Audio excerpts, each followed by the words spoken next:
Ladies and gentlemen, welcome to today's very special session, a celebration of curiosity, creativity, and commitment. Our speaker today is a rare combination of a scientist and a musician, someone who has successfully navigated both the world of research and a rhythm of music for over 25 years. So we also welcome to our new guest, Malka Shujat Ali Khan.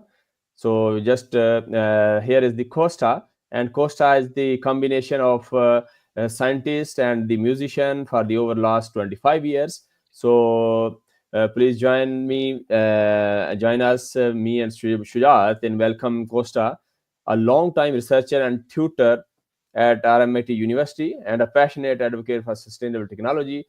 And Costa is also something more, a lifelong musician who believes that science and music are not opposites but partners. So let's welcome. Thank you very much, Costa, for joining us. And I will just start with the one question. What's the origin of this dual passion? How music and science shaped your early worldwide and the role of curiosity in both domains? Okay, okay, that's a good question. I've always been curious. I've always had that curiosity as just in my nature, and I think it was inevitable. It was inevitable for me to want to know how the world works and understand it. And also, when music came along to my life, it was something that I couldn't give up.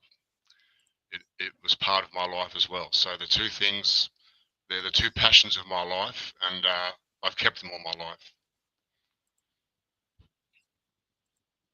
Yes, that's good. So, and as a researcher career built on purpose, what do you think? How you highlights your personal projects and your work at RMIT and something like that? Can you just your career, how you built your career, and can you explain about that? Okay, well, I used to always go to the universities as a adult, not a student, and look up and research things on my own and walk around the library at Monash near where I worked or whatever library I was around, Flinders Library, whatever university library I could get into, I was always into it. And photocopying, because I didn't have a student card, I would photocopy out of the books whatever documents I was interested in to learn about particular subjects. So that went on for a while until I realized that I could actually formalize my knowledge late in life. And so I started with OUA, Open Universities Australia, which allowed me an opportunity to get a few units under my belt, science units, and that led me to RMIT eventually. That's good. Yeah, that's good. And Malsab, over to you if you have some question. Otherwise, I will continue. Yeah, sure.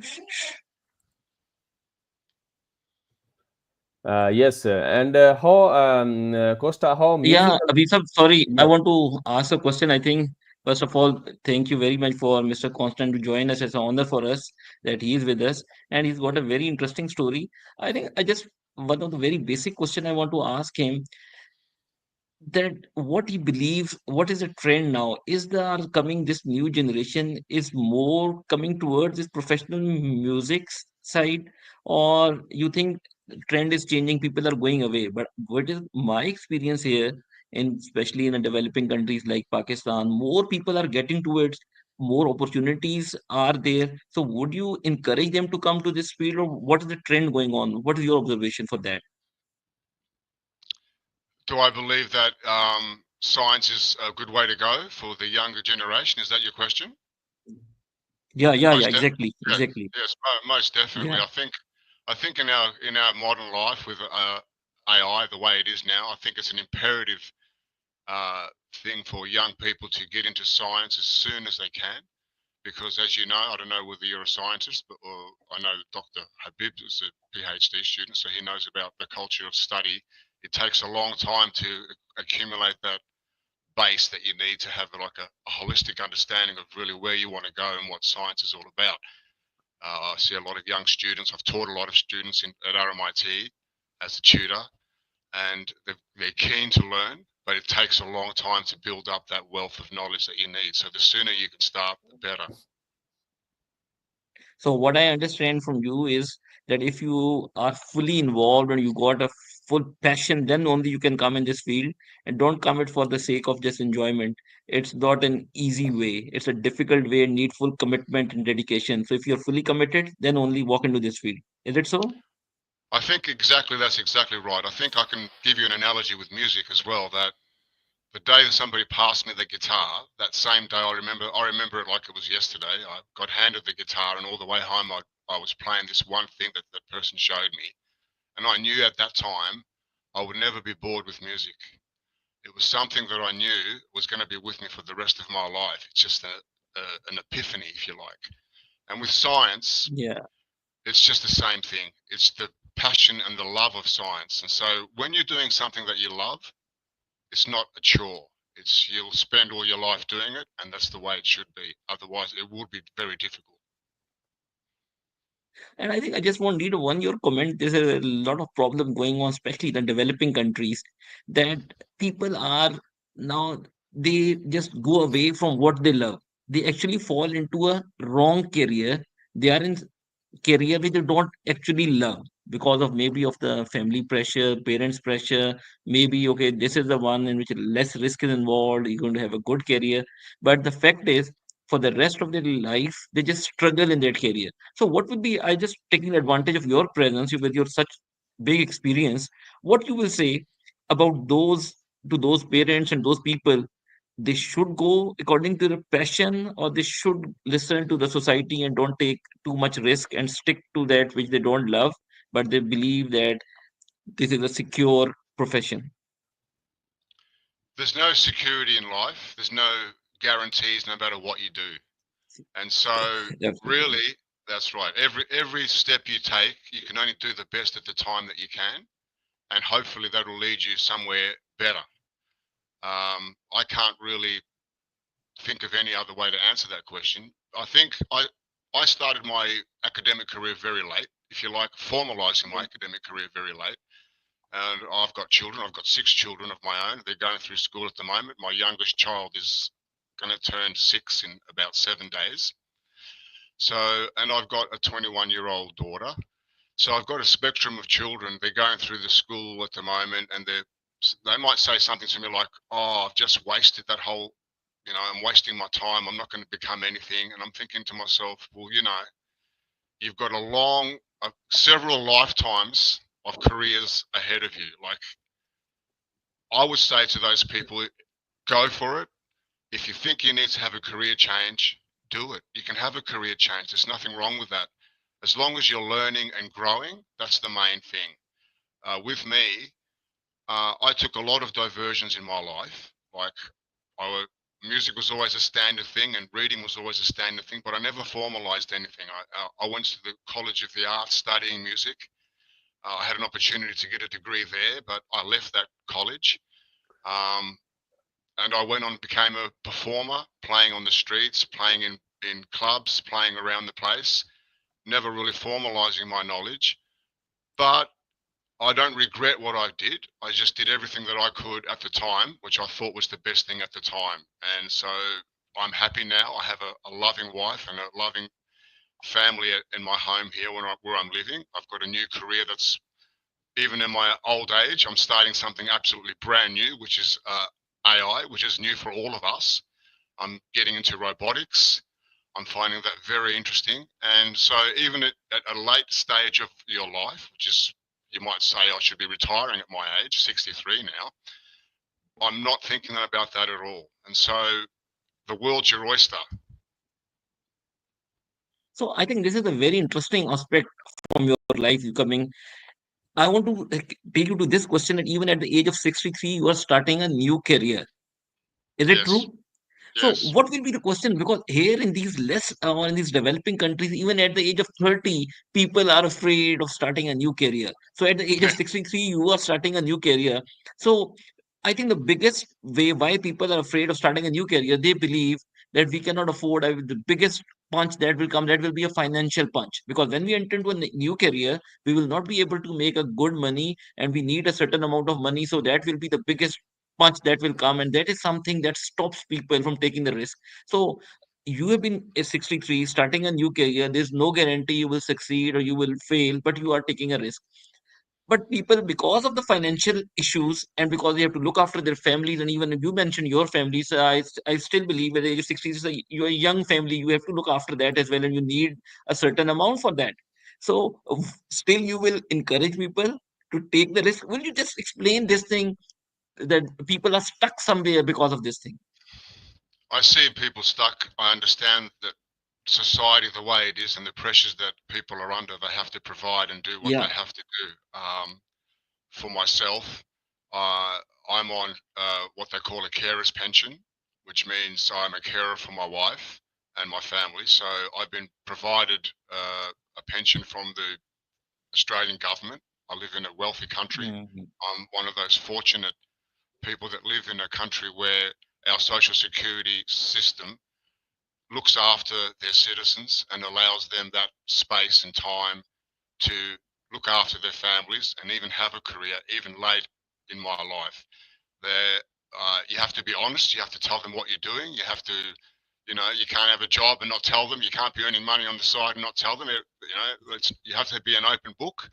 But in this country, and I think it's this blueprint that we have in Australia can work for any country, allowing the citizens to have that time. With my situation, I'm a carer for my wife, so my responsibilities are for my wife and my family. But that also is a way, in a way, it kind of like holds me back in this sense. For me to earn any money, I have to pay a certain amount of that money back to the government. Like if I earn, like when I was working for the university as a tutor, I'd be earning $60 an hour. $30 of that money would back to the government. So, and for me to jump off the pension, if you like, it's a big risk. So for me to get a job and leave my family, which I really can't. I mean, I have to be at home looking after what's going on here. I've proven that time and time again. I have to be like within 20 minutes of my home and look after my wife. So I'm kind of like held back a little bit like that. It's not like I can just do whatever I want, but that I still have enough time. I still have enough space, and there's enough resources for me to still move forward with where I want to go. Like I'm 63 and I'm finishing my PhD now. So it just takes a long time in my situation. My situation is a unique situation. So it's not like I can say that, yep, go ahead and do it because my situation is what it is, if that makes any sense. Yeah, I think you are lucky because of you are in a country like Australia where they look after, give the equal opportunities. And somebody, that's very much true when I ask you, that's very much true for the somebody who is in a less or in a developing countries, they cannot afford this luxury. So you are lucky to be in Australia and to be doing these things. But I just want your one expert view because your life is again coming so late, jumping from one to another. You have a very successful career in that music and then late decided to come to this side. Just one question I want to ask you. One school of thought says select one career, excel, and go to its peak. Right? This is one school of thought. The other school of thought says no, you didn't like that one. It was your wrong decision. Get to the other one.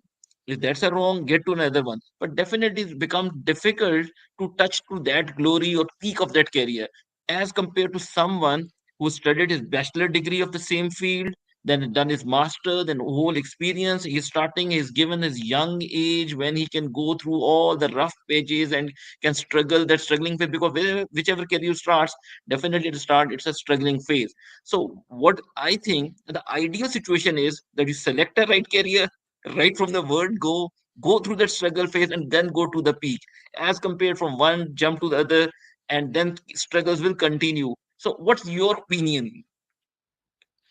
My opinion in the ideal world would be to do exactly what you said. Find that perfect career and stick with it for the rest of your Yeah, life and get to the pinnacle of your yeah, life. That would be the ultimate answer. Yes, I agree with you.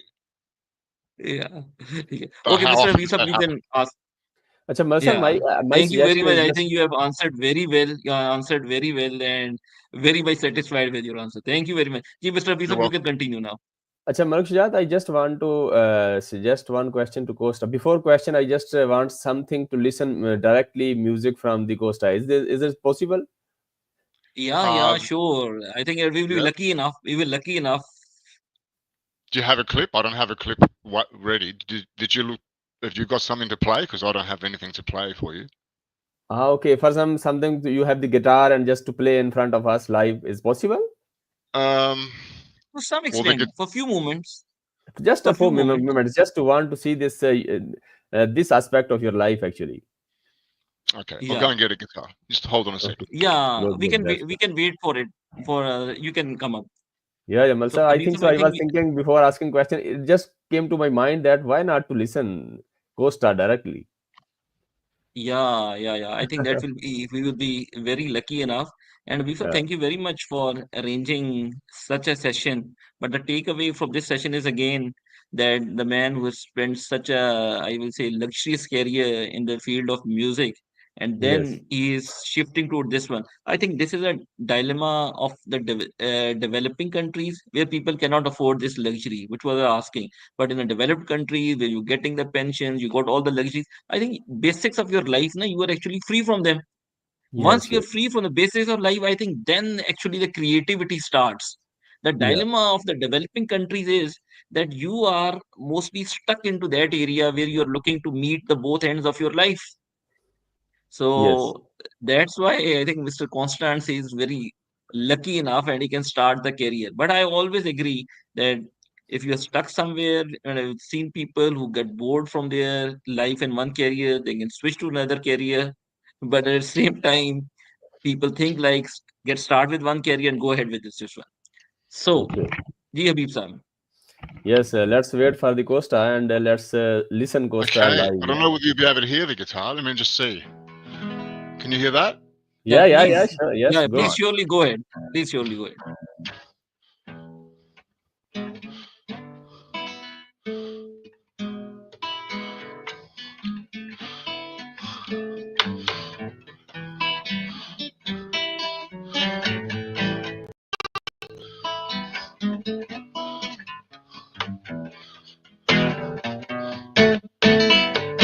Abhishek, I think maybe the voice may be mute if you can tell Mr. Constant the voice is maybe mute. No. No. He is not. He is just playing. He is not speaking. Okay.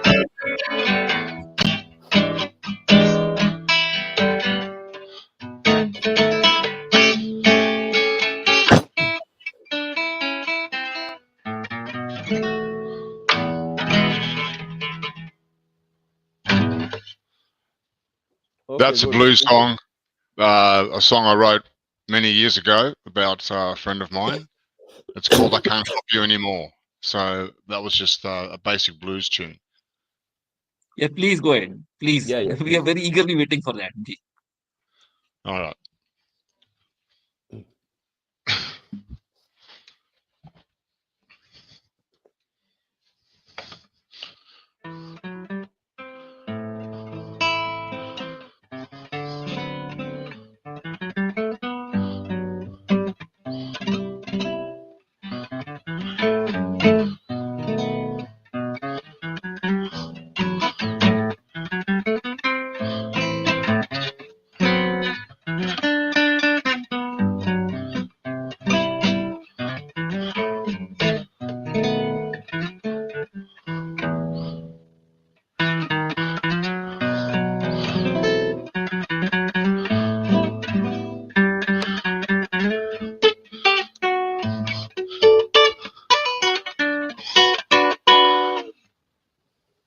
That's just a little bit of jazz. Yes. Yes. That's good. Yeah. That's good. Would you like me to keep playing? Can you with the play just you have the some voice so that we can harmon something like that is possible? Because I think we are having, Mr. Constant, we are having a problem. The voice. Voice is not coming to that much. Na? We are having a problem little bit voice. Can you? Only Yeah. guitar is you are playing, but no voice from yeah from the song or something like that music you are You can't speaking. you can't hear the song. You can't hear the guitar. Is that what you're saying? No, we can hear both. Yeah, both your voice and guitar. Yeah. Yeah, a guitar and little your music. Just want to see your that music expertise because we will be lucky enough to hear some music from you, if that possible. Just to listen your music as well with the guitar. Yeah. All right. So.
Yes. Thank you. Okay. Thank you, Costa. Thank you very much. And Malsa, if you have any question, you can ask. Otherwise, I already displayed the question, and I want to ask this question. I think you go ahead with your question. This is a very good question. I think you go ahead with that question. Costa, the question is displayed in front of screen. Can you share an example of a moment when your creative side helped you solve the scientific problem? A scientific problem. I have so many scientific problems that I'm always answering myself. One of the main things that drives me is renewable energy. And something which I found fascinating during my first year as doing my PhD was this amazing plant called the zola. It's an aquatic plant, and it's used by it's very underestimated, and it's been left like on the shelf for a long, long time.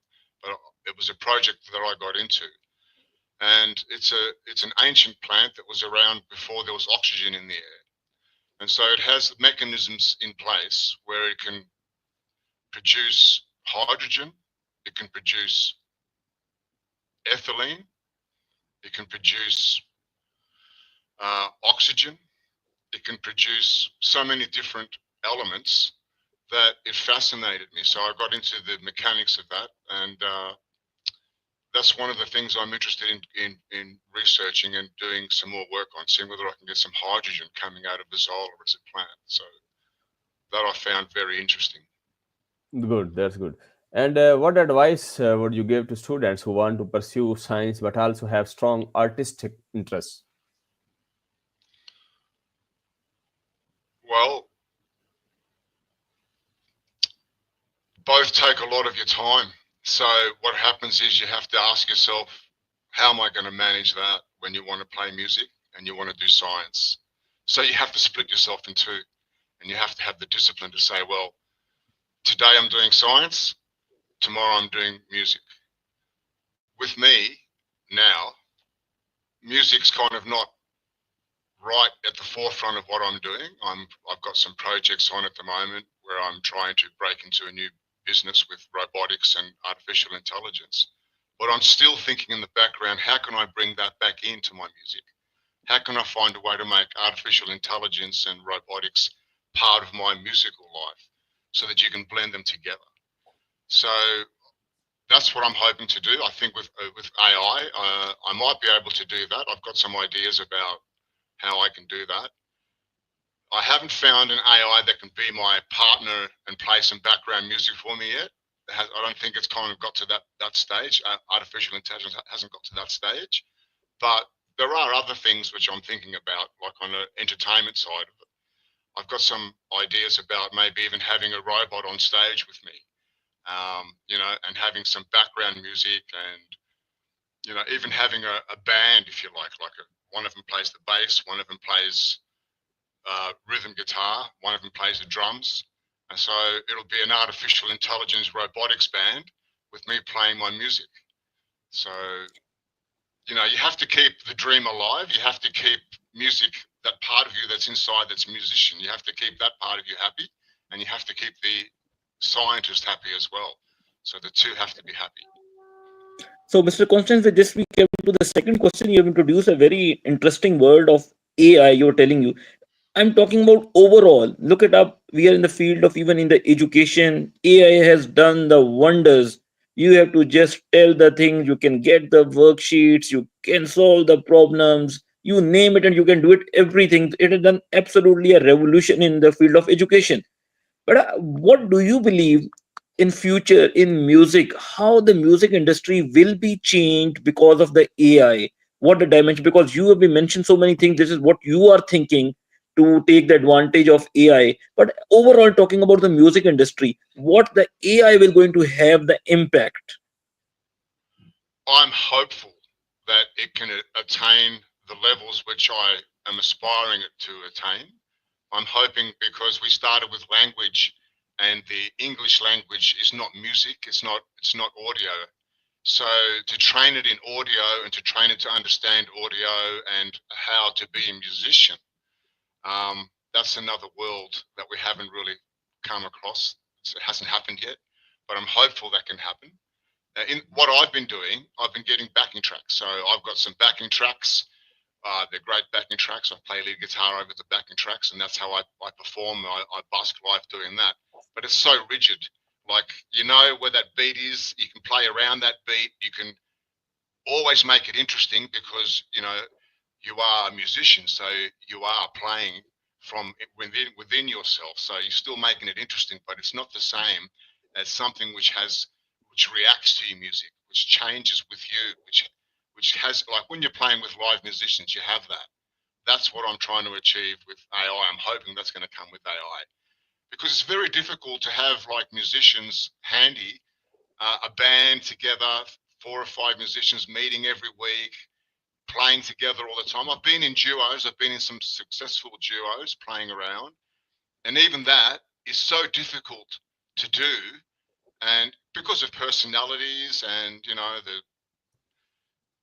it works, but sometimes it's so dynamic. You've got these 2 musicians playing, and they're playing as hard as they can. And when it's working, it's great, but when it doesn't work, it's really not so good. So, AI might be able to kind of like bridge that gap. That's what I'm hoping.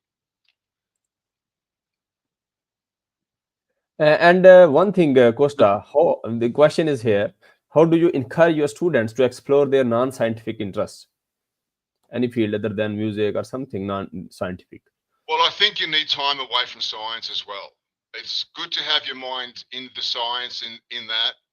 It's great to be thinking about the problems all the time, but I also think it's good to be able to find a way to step right out of that and just allow your mind to not be scientific, if you like, be just creative, or whatever it is that you like. It could be skydiving. It could be anything that you do that you love, that you enjoy doing, which is not science. I think there's a balance there that you need to be able to step back and do that. And I find that I love that. I love being able to play, like even just playing the guitar just then. You're in that moment. You're not anywhere else. But then, of course, I put the guitar down and my science hat comes back on. I've got all this programming I've got to do. I've got this dog that I'm getting brought to me. The Go2 Pro is on its way to Pinaroo. I'm introducing the Go2 Pro, which is that robotics dog from Unitree. It's coming to Pinaroo. It's coming to the Mallee, and it's going to the local school here. The kids are waiting for it, so I've got all the programming to do with that. So AI has been helping me get through all of that programming. It hasn't been easy, but together, it's my partner. So I'm hoping what I'm doing with coding, what I'm doing with it helping me with the dog program, one day I'll be talking to it.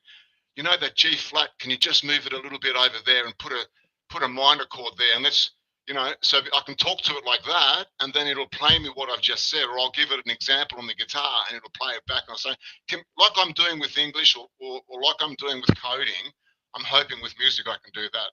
But in answering your question, you just need to find something which you enjoy, which is something which gets you away from the whatever it is that you're working on in science, because sometimes you just need that break as well.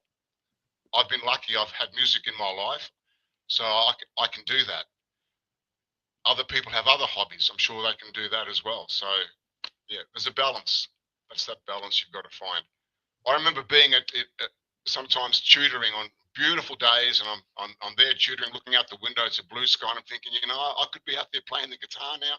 I could be doing, what am I doing standing here? But I've got the science hat on that day. That's the science day, and so you just have to be disciplined. Yeah, yes, to be disciplined, yes. And what's your message to people afraid to pursue very different positions, or different passions, or something like that, fields? Well, if it drives you, it does. If it doesn't float your boat, it's not going to work. It has to come from within. You have to have that passion to do it.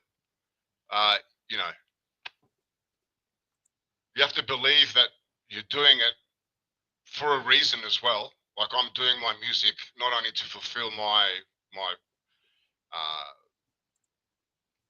wish to relax and my wish to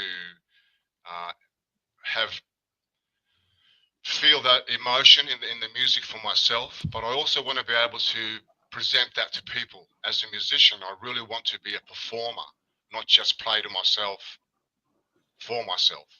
And so I still have ambition of doing that. If I live long enough, I might be lucky enough to get away and do that. Yes, thank you. I think if we have concluded, just last what I understood, we concluded that what he's saying, that if your passion didn't give you the enough courage to jump into that profession, I think then the problem lies with your passion. Because if you're fully charged and then you will not be thinking about the difficulties, not obstacles. You will be thinking about the opportunities they are coming your way. So I totally agree. It's very important that your passion should have enough energy to motivate you. If your passion can't motivate you, then there means that you still have to increase your passion. If I'm not wrong, Mr. Constant, have I said it correctly? I think you have said it perfectly. What you're saying is that if there's no fire there, it ain't going to work. Yeah. So that fire comes from within. It's something that you have inside, and really you can't extinguish it. If it's there, for example, when you love something, time just flies. If you don't love it, you're looking at the clock. When am I going to go home? When is it lunchtime? When is it morning tea break? Very when true. is it, but when you're loving what you do, like I can tell Dr. Habib loves what he does. Yeah, I yes. can tell that. I can see that. Like he really enjoys what he's doing. He really enjoys bringing people's lives and their experiences to his. So when he doesn't think about time. I'm sure he never thinks about time. It's the job. And so with me, with science, I never think about time.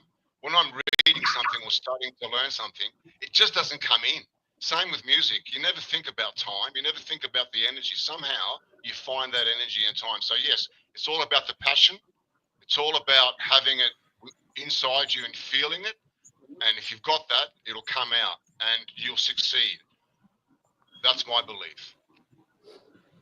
Very well said, Mr. Constance. I personally thank you on my behalf. First of all, you answered very well, and I think it was a very informative session. I believe that we have taken a lot of advantage, a lot of understanding. You make our concept clear, and definitely the people who are listening us and who will listen this podcast in future, definitely they will benefit from your golden words and the golden experience you shared with such a marvelous industry, with such great experience from such great country, and all that contributed sums up. That was a great talking to you, and hopefully we will arranging some podcasts in the future as well, and I hope we will be lucky enough that you will give us a time in the future as well. My pleasure. Thank you very much. Thank you. Thank you very much. Thank you, Costa. Thank you. Thank you. Okay.